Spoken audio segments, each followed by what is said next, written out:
I suppose in a way I could probably sum it up as a bit of a blessing and a curse, because the negative side to this phenomena and the UFO phenomena is that people don't take you seriously. They think that you're crazy, or conspiracy theorist or something like that. So the motivation is a double-edged sword. It can be the negative side can be a demotivator, but the positive side, what motivates me is the memories, the vivid memories of all the experiences I've had visiting something in the region of 1,000 crop circles now over the last 20 years. And my growing knowledge that the Earth is in serious trouble and that humanity is in serious trouble. This message, I think, is here to help us all individually and collectively make the world a better place.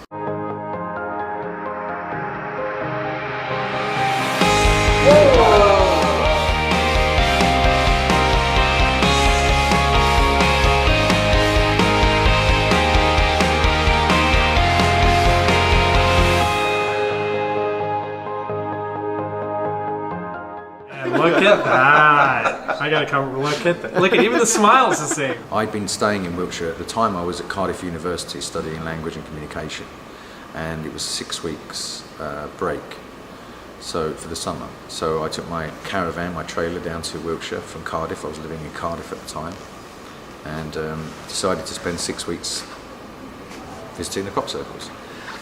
And so on the 6th, every day I went to a crop circle cafe, every single day, and every single day I put the same DVD on the DVD player.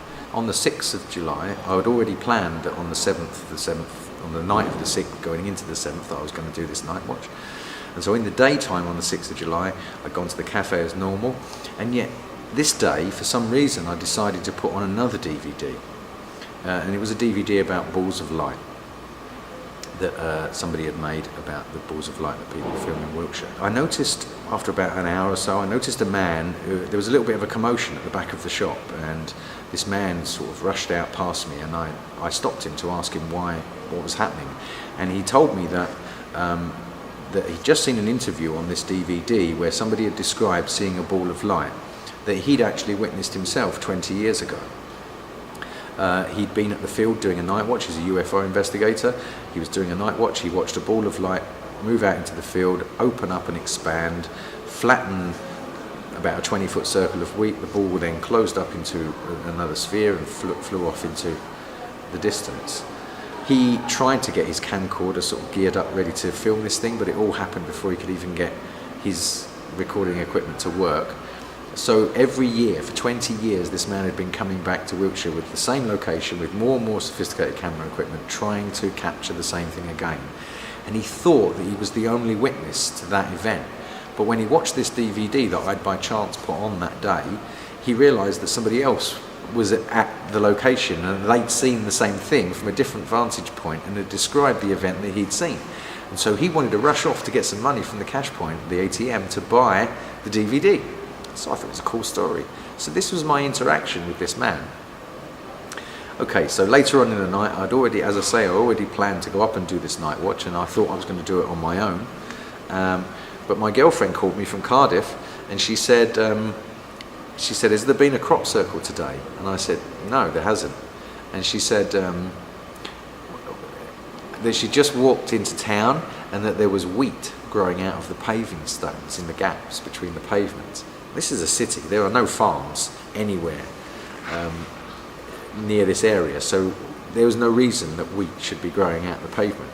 But it freaked her out enough to say, I'm coming down to Wiltshire tonight to do the night watch with you. So she travelled down from Cardiff and met me at my trailer about 11:30, and we prepared ourselves and moved off to Knaphill to do the night watch. And when we got there, Winston, the man that I'd met in the day with the coincidence with the DVD, was already there with all of his camera equipment set up. I had no idea that he was going to be there. So it felt like we were chess pieces on a board that had been moved into place for this event. He felt something was going to happen. He'd scouted locations that day, and he just said that when he got to this area, he felt something, and he knew that this was the place he had to stay. And we were the same.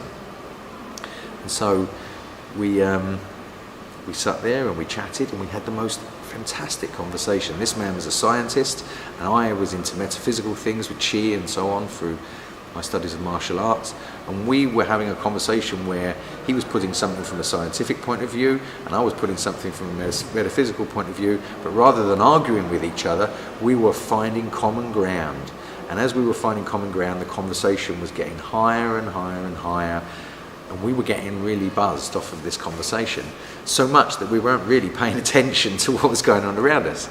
And so when the white flash of light happened, we were all surprised, but we were so intensely engrossed in this conversation that we just carried on talking for another 20 minutes and sort of didn't really look at the issue of the light for a minute. And then about 20 minutes, when the conversation died down, he decided to look through the night vision camera, and then of course we found this huge crop circle in front of us. So it was the serendipity of all of us being placed in the right place at the right time that really made me convinced that there is a higher intelligence that, if it wants to, it can put us in the right place. Well, I'm not a ufologist. I'm very interested in UFOs. I loved them when I was a child. It's one of my earliest memories was watching science fiction movies. The Day the Earth Stood Still is my earliest childhood memory of watching a UFO film and being fascinated with it. I think that they are in difficulties because there seems to me to be overwhelming evidence that we are being visited by something, from all the testimonials, from the video footage, from the pictures that we've seen. Even governments, NASA and so on, have published video that shows that there are objects flying around us. I've seen them myself in the fields of Wiltshire. The evidence that's put forward seems fairly extraordinary to me, but it's never been extraordinary enough to change the paradigm. And crop circles differ slightly from ufology, and that's why I like the crop circles, because not only do we have the debate about who's making them, but we also have the symbols themselves to try and figure out if there's some kind of narrative or communication or meaning. And that's where UFO studies and crop circle studies are slightly different.